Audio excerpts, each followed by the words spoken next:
Hello friends, Vinod sir's IAS में आपका स्वागत है। आज हम लोग हमारी ऑनगोइंग सीरीज को ही कंटिन्यू रखेंगे। आज हमारा फोर्थ लेक्चर है, last 3 years of current affairs of arts and culture subject. आज के लेक्चर में हम लोग हेरिटेज साइट्स एंड मॉन्यूमेंट्स पढ़ने वाले हैं, अर्थात विरासत स्थल एवं स्मारक। आज के इस लेक्चर में हमारा पैटर्न सेम रहेगा पिछले लेक्चर्स की तरह। जो भी स्लाइड्स में लाल रंग में हाइलाइटेड जो भी वर्ड्स हैं, उनके ऊपर आपको थोड़ा खुद से ही इंटरनेट पे रिसर्च करना होगा। आज के लेक्चर का पहला टॉपिक है Chaukhandi stupa declared national importance site bye ASI. ASI द्वारा चौखंडी स्तूप को राष्ट्रीय महत्व स्थल घोषित किया गया। सारनाथ के ऐतिहासिक शहर में 2300 साल पुराना चौखंडी स्तूप मौजूद है। यह स्तूप सम्राट अशोक ने बनवाया था। इसकी 4 बाहें वाली स्थापत्यकला शैली के कारण इसे चौखंडी स्तूप कहा जाता है। इस पर एक ऑक्टागोनल अर्थात अष्टकोणीय टावर मौजूद है। इसे 1588 में बनाया गया था। यह मुगल बादशाह हुमायूं के दौरे के दौरान बनाया गया था।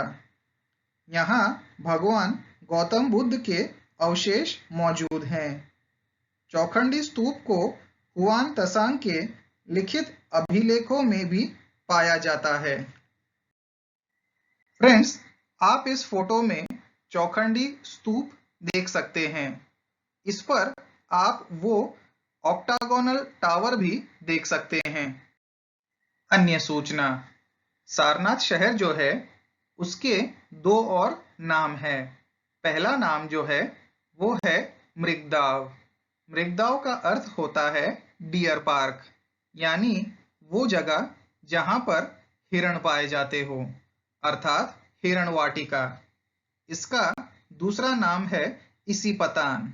इसीपतान का अर्थ होता है वो जगह जहां पर स्वयं देवता स्वर्ग से उतरकर धरती पर आते हो। भगवान गौतम बुद्ध ने अपना संपूर्ण ज्ञान हासिल करने के बाद इसी जगह पर अपना पहला उपदेश जनता में दिया। इसी को धर्म चक्र प्रवर्तन कहते हैं। जिस जगह पर बैठकर उन्होंने यह उपदेश दिया, आज उसी जगह पर धमेख स्तूपा मौजूद है।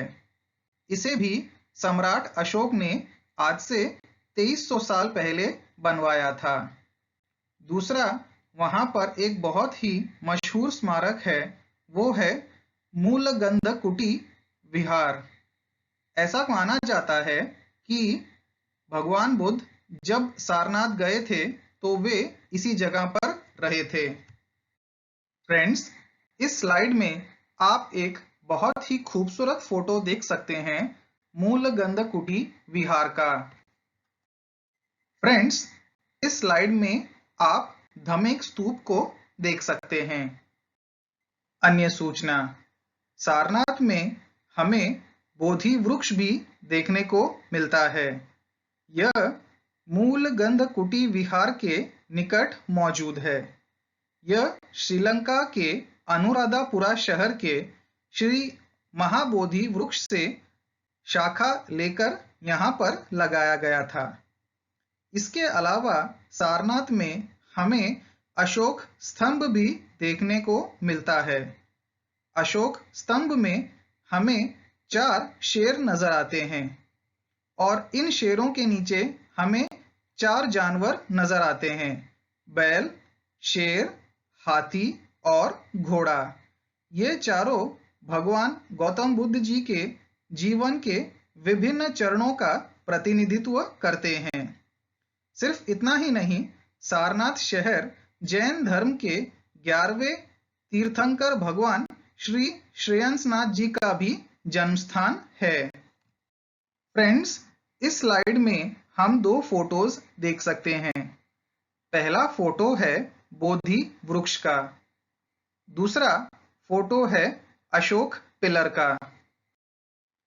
फ्रेंड्स, इस स्लाइड में हम दो फोटो देख सकते हैं। पहला फोटो है सारनाथ पिलग्रिमेज साइट का। यहाँ पर बहुत ही खूबसूरत स्मारक बनाए गए हैं भगवान गौतम बुद्ध के। दूसरे फोटो में हम भगवान श्रेयांसनाथ जी को देख सकते हैं। नेक्स्ट टॉपिक है Kumbha Abhishekam ceremony held at Brihadeeswara temple after 23 years. 23 वर्षों पश्चात बृहदेश्वर मंदिर में आयोजित किया गया कुंभाभिषेकम समारोह। फ्रेंड्स, ये जो कुंभाभिषेकम है वो मंदिरों में किया जाने वाला एक बहुत ही इम्पॉर्टेंट रिचुअल प्रैक्टिस है जो अभिषेक समारोह का एक हिस्सा है। कुंभ का अर्थ होता है सिर और मंदिर का जो शिखर होता है वो इसे दर्शाता है, डिनोट करता है। और अभिषेकम का अर्थ होता है अनुष्ठान स्नान। ये अनुष्ठान स्नान एक बहुत ही स्पेसिफिक रिचुअल होता है जिसमें आप देखते हैं कि एक बहुत ही बड़ा महायज्ञ करवाया जाता है। उस महायज्ञ के बाद जो पवित्र जल जो है वो मंदिर के ऊपर के कलश में उसको रखकर वहां से उसे साफ सफाई की जाती है। पूरे के पूरे मंदिर को बहुत ही अच्छी तरीके से साफ सफाई करके जो भी रिपेयर वर्क वगैरह है उसे सब ठीक ठाक करके इस कुंभ अभिषेकम सेरेमनी को आगे बढ़ाया जाता है। एक बहुत ही बड़ा महापूजन होता है जिसमें तकरीबन 4 से 5 लाख डिवोटीज वहां पर आते हैं। इसी कुंभ अभिषेकम सेरेमनी के ऊपर पिछले कई साल से एक केस चल रहा था। वो केस ये था कि तमिलनाडु में वहां पर जो मंदिर का जो मैनेजमेंट है वो इस बात के ऊपर बहुत ज़्यादा कॉन्फ्लिक्ट कर रहा था कि वहां पर ये जो रिचुअल्स हैं, ये जो यज्ञ हैं, ये जो कुंभ अभिषेकम की जो सेरेमनी है उसे हम लोग तमिल में करें या संस्कृत में। फाइनली मद्रास हाई कोर्ट में ये केस गया और वहां पर इस कंट्रोवर्सी को फाइनली सेटल कर दिया गया। इस केस में यह फाइनल वर्डिक्ट आया कि हाई कोर्ट के अनुसार दोनों ही लैंग्वेजेस में ये रिचुअल प्रैक्टिस की जा सकती है। कुंभाभिषेकम ये जो सेरेमनी है वो इस मंदिर में जब की जाती है तो इस मंदिर के मुख्य देवता भगवान श्री शिव को ये पूरा का पूरा जो समारोह है वो डेडिकेट किया जाता है क्योंकि ये मंदिर के सबसे बड़े देवता भी वही हैं। यह मंदिर थंजावुर के इलाके में बसा हुआ है। ये चोला टेम्पल्स के जो सबसे प्रमुख मंदिर हैं उसका एक बहुत ही महत्वपूर्ण हिस्सा है। यह मंदिर कावेरी नदी के दक्षिणी इलाके में बसा हुआ है। इसे कई और नामों से भी जाना जाता है जैसे कि पेरिया कोविल, राज राजेश्वरा मंदिर और राज राजेश्वरम मंदिर। ये देखिए फ्रेंड्स, इस स्लाइड में आप एक बहुत ही खूबसूरत फोटो देख सकते हैं बृहदेश्वर मंदिर का। कुछ अन्य जानकारी। बृहदेश्वर मंदिर को द्रविड़ स्थापत्य कला शैली में बनवाया गया है। इसे सम्राट राज राजा प्रथम ने बनाया था। ये दुनिया के सबसे बड़े मंदिरों में से एक है और इसे यूनेस्को वर्ल्ड हेरिटेज साइट का भी दर्जा प्राप्त है। ये एक प्रमुख हिस्सा है ग्रेट लिविंग चोला टेम्पल्स का। ये कुल मिला के 3 टेम्पल्स हैं। पहला बृहदेश्वर मंदिर, दूसरा गंगाई कोंडा चोलापुरम मंदिर और तीसरा ऐरावतेश्वर मंदिर दारासुरम में जो बसा हुआ है। आगे बढ़ते हैं। गंगाई कोंडा चोलापुरम जो है वो मंदिर भगवान शिव को समर्पित है और इसे बनवाया था सम्राट राजेंद्र द फर्स्ट ने। यहाँ पर देवी भोग शक्ति और भगवान सुब्रमण्यम जी के बहुत ही खूबसूरत ब्रॉन्ज स्कल्पचर्स मौजूद हैं।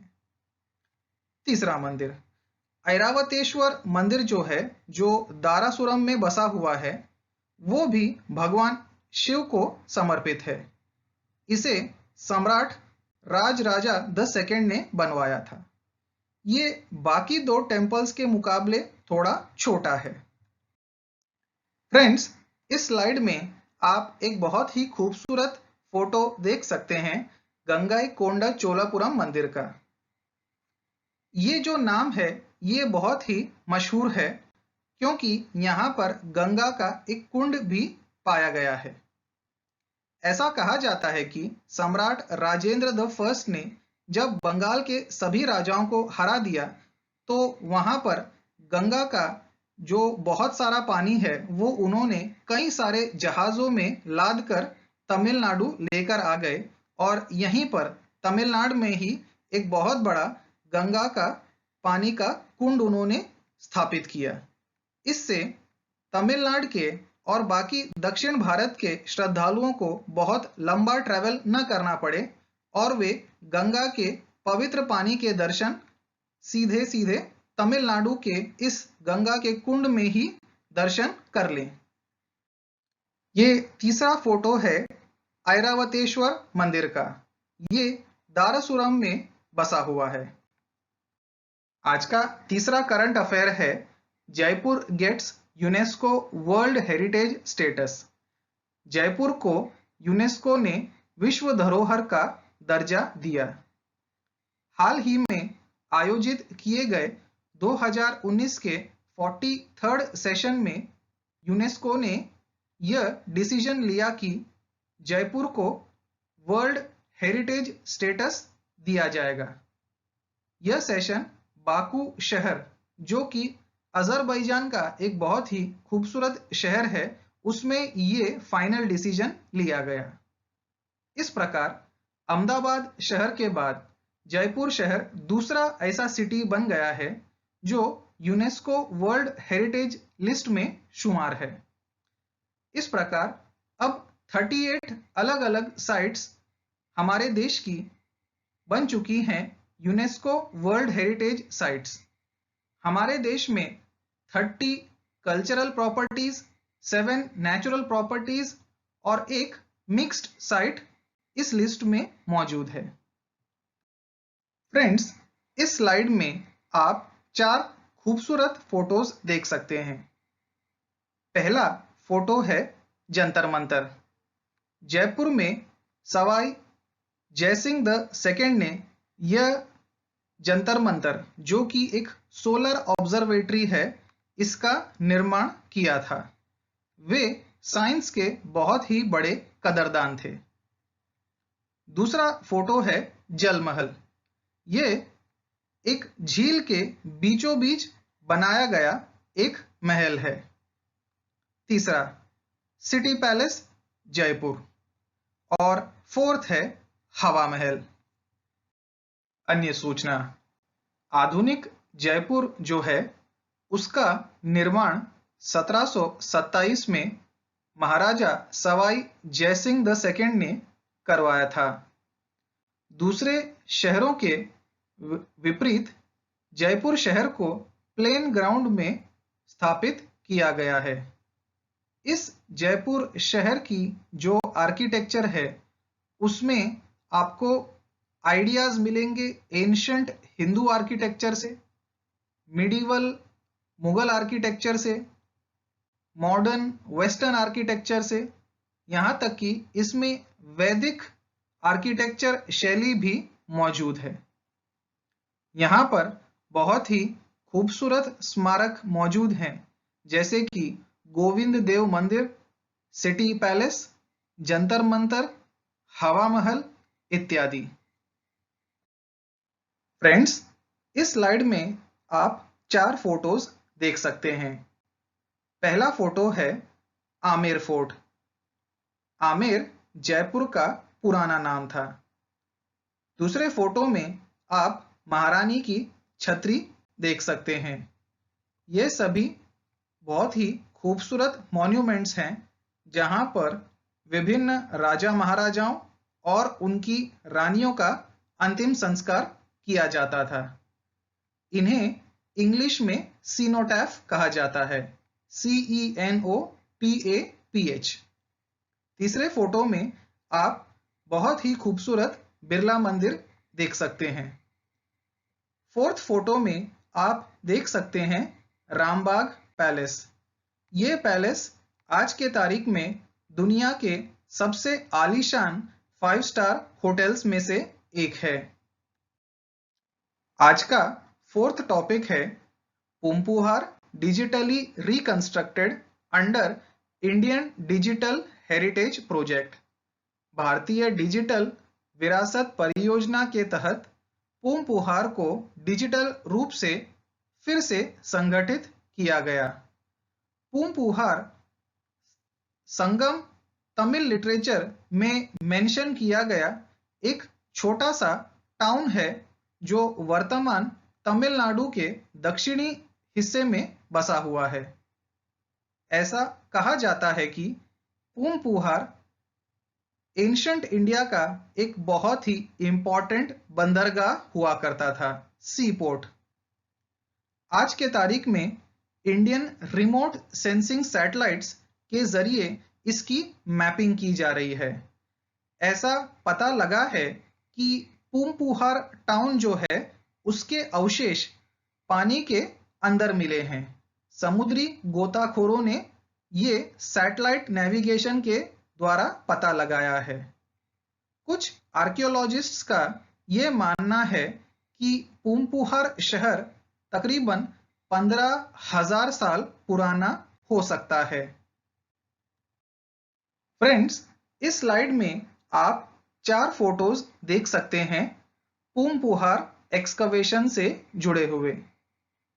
पहला फोटो में आप ये देख सकते हैं कि एक बहुत बड़ा पिलर या किसी इमारत का हिस्सा मौजूद है।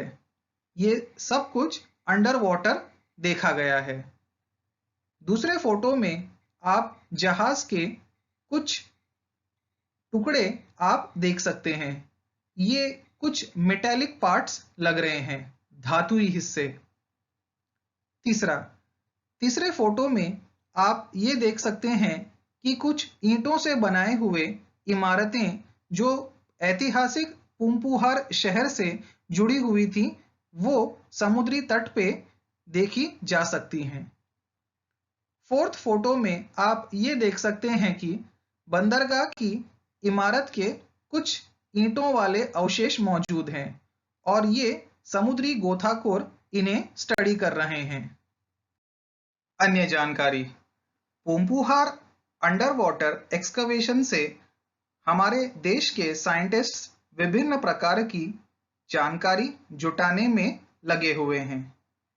इस एक्सकवेशन से हमें इस शहर का टाइम सीरीज एवोल्यूशन और एक्सटेंशन प्रोसेस भी बहुत अच्छी तरीके से समझ में आ जाएगा। हमें यहाँ पर जियोडायनामिक प्रोसेस भी समझ में आएंगे, जैसे कि विभिन्न प्रकार के सुनामी, फ्लड्स और साइक्लोन्स के द्वारा सी लेवल में कैसे कैसे चेंजेस आए और ये जो जमीन है पूंपुहार शहर के किनारे की जो जमीन है वो समुद्र के अंदर कैसे धंसती गई। इसके अलावा हम कावेरी नदी में आने वाले फ्लड्स और उसके वजह से होने वाले लोगों के माइग्रेशन पैटर्न्स को भी हम ज्यादा बेहतर तरीके से हिस्टोरिकल लेवल पे हम स्टडी कर पाएंगे। एक और चीज, हम यहाँ पर सॉइल इरोजन स्टडीज भी कर रहे हैं। इस स्टडी से हमें यह पता लगेगा कि विभिन्न प्रकार के लाइफ हिस्ट्रीज कैसी रही हैं पूंपुहार की आम जनता की। क्या उनके कल्चर में, क्या उनके बिलीफ सिस्टम्स में, क्या उनकी रिचुअल प्रैक्टिसेस में किस प्रकार के चेंजेस आए साल दर साल, सदी दर सदी। हम इसमें सोशियो कल्चरल एवोल्यूशन भी बहुत अच्छी तरीके से स्टडी कर पाएंगे। सिर्फ इतना ही नहीं, साइंस और टेक्नोलॉजी के एवोल्यूशन को भी हम पोर्ट के इलाके में ज़्यादा बेहतर तरीके से स्टडी कर पाएंगे। एक और बात, इंडिया डिजिटल हेरिटेज इनिशिएटिव ये दरअसल एक परियोजना है department of science and technology की। इससे हम हमारे देश के टेंजिबल और इनटेंजिबल हेरिटेज, यानी कि टेंजिबल वो जिसे हम छू सकते हैं, इनटेंजिबल यानी जिसे हम छू नहीं सकते, सिर्फ देख सकते हैं, इस प्रकार के अलग अलग विरासतों को फिर से डिजिटली रिक्रिएट किया जाएगा और उससे हम लोग अपने पुरानी वर्ल्ड हेरिटेज साइट्स और कल्चर को रीविजुअलाइज कर पाएंगे, फिर से हम उसे देख पाएंगे, सिर्फ और सिर्फ सॉफ्टवेयर के जरिए, वेबसाइट्स के द्वारा। फ्रेंड्स, इस स्लाइड में आप एक अंडर वाटर फोटो देख सकते हैं जिसमें कुछ गोताखोर एक पुराने जहाज के मलबे को स्टडी कर रहे हैं। पुराने जमाने में जहाज या बड़ी नावें ऐसी ही दिखती थीं। आज का पांचवा करंट अफेयर है, India's first maritime museum to be set up at Lothal, Gujarat. Bharat का पहला समुद्री संग्रहालय लोथल, गुजरात में स्थापित किया जाएगा। इंडिया और पोर्चुगल मिलकर एक नेशनल मैरीटाइम हेरिटेज म्यूजियम की स्थापना करने वाले हैं लोथल शहर में, जो वर्तमान गुजरात में मौजूद है। बात यह है कि लोथल को इसलिए चूज किया गया क्योंकि इसकी आर्कियोलॉजिकल वैल्यू बहुत है, इसकी पुरातत्व महत्व बहुत है। आप सभी जानते होंगे कि हड़प्पा वैली सिविलाइजेशन के दौर से ही लोथल एक बहुत ही प्राचीन बंदरगाह शहर हुआ करता था। It was a major centre of maritime activities. इसी कारणवश मिनिस्ट्री ऑफ शिपिंग ने अपने सागरमाला प्रोग्राम के तहत इसे डेवलप करने का प्रण लिया है। इसमें आर्कियोलॉजिकल सर्वे ऑफ इंडिया और गुजरात स्टेट गवर्नमेंट से भी काफी इनपुट्स लिए जाएंगे। फ्रेंड्स, इस स्लाइड में आप प्राचीन लोथल शहर को देख सकते हैं एक आर्टिस्ट की पेंटिंग के जरिए। ये प्राचीन शहर जो है वो इसी प्रकार से संभवतः दिखता होगा। अन्य जानकारी, लोथल शहर के नाम का मतलब है मृतकों का टीला, अर्थात माउंड ऑफ द डेड। आप सभी ये जानते होंगे कि मोहेंजोदारो के शहर का नाम का भी मतलब यही है। लोथल शहर भोगव नदी और साबरमती नदी के बीच में खंबत की खाड़ी के नजदीक बसा हुआ था। लोथल 4,500 साल पुराना शहर था। यह शहर बहुत ही साइंटिफिक पैटर्न में प्लान किया गया था। यह बेहतरीन टॉयलेट फैसिलिटीज, सीवेज फैसिलिटीज और ड्रेनेज फैसिलिटीज के लिए प्रसिद्ध था।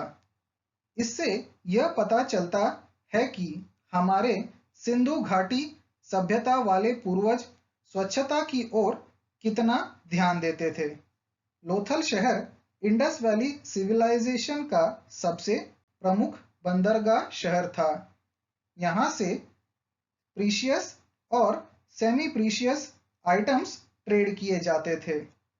सुमेरिया, मेसोपोटामिया, पर्शिया और रोम के साथ। फ्रेंड्स, इस स्लाइड में आप लोथल के आर्कियोलॉजिकल एक्सकवेशन का फोटो देख सकते हैं। आप ये देख सकते हैं कि यहाँ पर बनाई गई विभिन्न इमारतें कितनी बड़ी-बड़ी और बेहतरीन ईंटों के साथ बनाई गई हैं। नेक्स्ट करंट अफेयर है 5 archaeological sites to be developed with museums. 5 पुरातत्व स्थलों को संग्रहालयों के साथ विकसित किया जाएगा। हाल ही में फाइनेंस मिनिस्टर निर्मला सीतारमन जी ने ये ऐलान किया है अपने बजट स्पीच में कि हमारे देश में 5 विभिन्न आर्कियोलॉजिकल साइट्स को आइकॉनिक साइट्स की तरह डेवलप किया जाएगा और वहां पर ऑन साइट म्यूजियम्स होंगे। इन साइट्स में शामिल हैं राखीगढ़ी जो हरियाणा में है, हस्तिनापुर जो यूपी में है, शिवसागर जो असम में है, धोलावीरा जो गुजरात में है और आदिचन्नलूर जो तमिलनाडु में है। अन्य जानकारी, अब हम जरा सभी 5 साइट्स को शॉर्ट में स्टडी करते हैं। राखीगढ़ी दरअसल हड़प्पा सिविलाइजेशन के सबसे बड़े टाउनशिप साइट्स में से एक है। यह दिल्ली से तकरीबन 150 किलोमीटर दूर मौजूद है। 2013 से लेकर 2016 तक डॉक्टर वसंत शिंदे और कुछ साउथ कोरियन रिसर्चर्स द्वारा की गई एक बहुत विशेष रिसर्च में यह सामने आया कि राखीगढ़ी के स्केलेटन्स में किसी भी प्रकार का R1A1 आर्यन जीन मौजूद नहीं है। किसी भी प्रकार का सेंट्रल एशियाई जीन पाया नहीं गया है। इससे आर्यन आक्रमण विचारधारा गलत साबित हो चुकी है। ग्लोबल हेरिटेज फंड नामक अंतर्राष्ट्रीय संस्था ने 2012 में यह कहा कि राखीगढ़ी दुनिया के टॉप 10 सबसे एंडेंजर्ड आर्कियोलॉजिकल साइट्स में से एक हैं। राखीगढ़ी के टॉपिक को हम पिछले लेक्चर्स में भी बहुत डिटेल में स्टडी कर चुके हैं।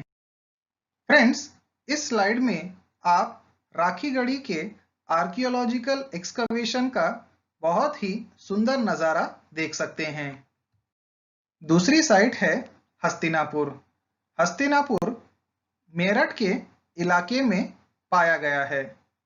यह प्राचीन काल में कुरु साम्राज्य का कैपिटल था। ये महाभारत के कुछ महत्वपूर्ण साइट्स में से एक है। हस्तिनापुर की जो लड़ाई थी वो कौरवों और पांडवों के बीच में हुई थी। इसी को कुरुक्षेत्र का युद्ध कहा जाता है। हस्तिनापुर का जिक्र हमें एंशंट जैन टेक्स्ट में भी मिलता है, प्राचीन जैन ग्रंथों में भी मिलता है। यहाँ पर सबसे फेमस जो आर्कियोलॉजिकल एक्सकवेशंस किए गए हैं उसमें हमें यहाँ पर रथ पाए गए हैं, यहाँ पर तलवारें पाई गई हैं, पेंटेड ग्रेवेयर पॉटरी पाई गई है इत्यादि। यह सब इलाके हमें घग्गर सतलज वैली के इलाके में पाए गए हैं। फ्रेंड्स, आप इस फोटो में हस्तिनापुर के आर्कियोलॉजिकल एक्सकवेशन का नज़ारा देख सकते हैं। शिवसागर। शिवसागर वर्तमान असम में मौजूद है। ये पिछले 600 सालों तक अहोम साम्राज्य की राजधानी हुआ करता था। यहाँ पर बहुत सारे हिस्टोरिकल स्मारक हैं। इनमें सबसे मशहूर स्मारक हैं गढ़गांव राजा का महल, रंगघर, तलातल घर, नामडंग स्टोन ब्रिज इत्यादि। फ्रेंड्स, इस स्लाइड में हम 4 फोटोज देख सकते हैं। पहला फोटो है शिवाडोल मंदिर का। ये भगवान शिव जी को समर्पित है। दूसरा, रंगघर। ये एक प्रकार का एम्पी थिएटर था। जैसे मॉडर्न स्टेडियम्स में आप देखते हैं बड़े बड़े स्टैंड्स होते हैं, बिल्डिंग्स होती हैं जहां पर बैठकर लोग अलग अलग गेम्स का मजा उठाते हैं। वैसे ही पुराने जमाने में इस एम्पी थिएटर में बैठकर अहोम राजा जंगली भैंसों की फाइट्स देखा करते थे। तीसरा फोटो है नामडंग स्टोन ब्रिज का। ये वही स्टोन ब्रिज है जो असम को पूरे मेनलैंड इंडिया से जोड़ता है। फोर्थ फोटो है गढ़गांव पैलेस का। ये अहोम राजाओं का शाही महल हुआ करता था। फ्रेंड्स, इस नेक्स्ट स्लाइड में आप 4 और फोटोज देख सकते हैं। पहले फोटो में आप देख सकते हैं अहोम साम्राज्य की बड़ी बड़ी तोपें। दूसरे फोटो में आप चराइदेव समाधि देख सकते हैं। ऐसी बहुत सारी समाधियां विभिन्न अहोम राजाओं के लिए समाधि स्थल के तौर पे बनाई जाती थी। ऐसी बहुत सारे समाधि स्थल आपको पूरे शिवसागर में पाए जाएंगे। तीसरा स्मारक है लचित बोरफुकान जी का।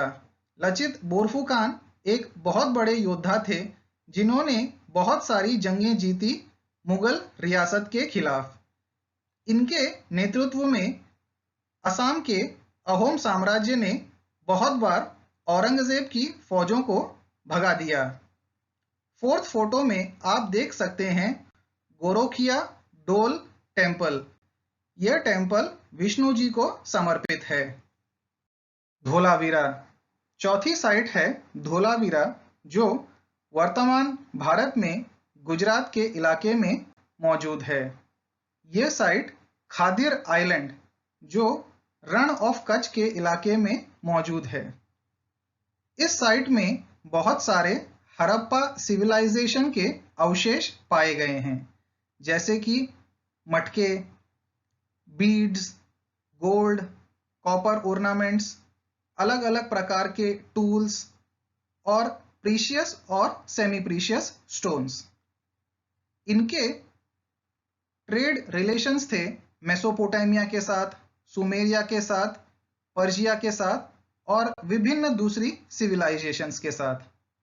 यहाँ पर जो सबसे महत्वपूर्ण बात शोधकर्ताओं को जानने मिली वो ये थी कि यहाँ पर वाटर कंजर्वेशन सिस्टम, जो रेन वाटर हार्वेस्टिंग के जरिए ये लोग करते थे, ये बहुत ही बेहतरीन लेवल का था। फ्रेंड्स, इस स्लाइड में आप धोलावीरा के एक्सकवेशंस का एक बहुत ही खूबसूरत फोटो देख सकते हैं। आदिचन्नलूर, यह तमिलनाडु के थुट्टुकुडी जिले में मौजूद है। यह तकरीबन 5000 साल पुरानी आर्कियोलॉजिकल साइट है। यहाँ पर मृत लोगों के अवशेष और उनके अस्थियां एक कलश में डालकर गाड़ दी जाती थी। ऐसे यहाँ पर बहुत सारे अवशेष मिले हैं। इस इलाके की सबसे पहले खोज की गई थी 1876 में। आगे चलकर एक अंग्रेज हिस्टोरियन थे जिनका नाम था अलेक्जेंडर रे। उन्होंने इस जगह को और भी ज्यादा एक्सकवेट किया। He did it between 1889 to 1905। यहाँ पर बहुत ही बेहतरीन अवशेष मिले हैं, जिसमें शामिल हैं तमिल ब्रह्मी स्क्रिप्ट, ह्यूमन स्केलेटन्स, ब्रॉन्ज के कुछ खिलौने, precious and semi precious stones, gold के तावीज इत्यादि। फ्रेंड्स, इस स्लाइड में आप आदिचन्नलूर में किए गए विभिन्न आर्कियोलॉजिकल एक्सकवेशंस का एक बहुत ही खूबसूरत फोटो देख सकते हैं। फ्रेंड्स, आज का लेक्चर बस इतना ही था और ये है आपका होमवर्क। प्रेसिडेंट ऑफ इंडिया जो हाल ही में वियतनाम की यात्रा पर गए थे, वहां पर उन्होंने माई सोन मंदिर नामक टेम्पल कॉम्प्लेक्स में दर्शन किए थे। आपको इसके ऊपर 50 वर्ड्स लिखने हैं। हमारे प्रधानमंत्री भी आनंद मंदिर गए थे, जो कि बागान के इलाके में मौजूद है। यह म्यांमार में है। इसे भी archaeological survey of India restore कर रहे हैं। बागान जो इलाका है उसे बहुत सारे, इनफैक्ट हजारों मंदिरों के लिए जाना जाता है। इस साइट के बारे में आप जरूर पढ़िए।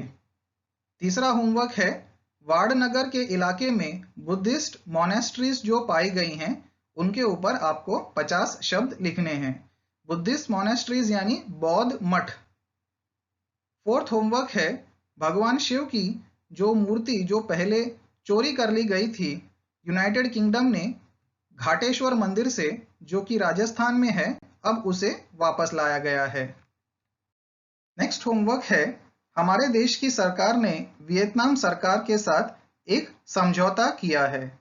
इस समझौते में ये लिखा है कि भारत और वियतनाम सांची स्तूप और फो मिन पगोड़ा इन दोनों के ऊपर पोस्टल स्टैम्प्स जाहिर करेंगे। तो आपको सांची स्तूप और फो मिन पगोड़ा के ऊपर 50 शब्द लिखकर लाने हैं। एक और होमवर्क है, तेलंगाना सरकार और आगा खान ट्रस्ट ये दोनों मिलकर बादशाही आशूर खाना स्मारक को फिर से रेनोवेट कर रहे हैं। तो आपको बादशाही आशूर खाना मॉन्यूमेंट के ऊपर 50 वर्ड्स लिखने हैं। एक और, India's national war memorial which was inaugurated at the India Gate complex in Delhi by the PM।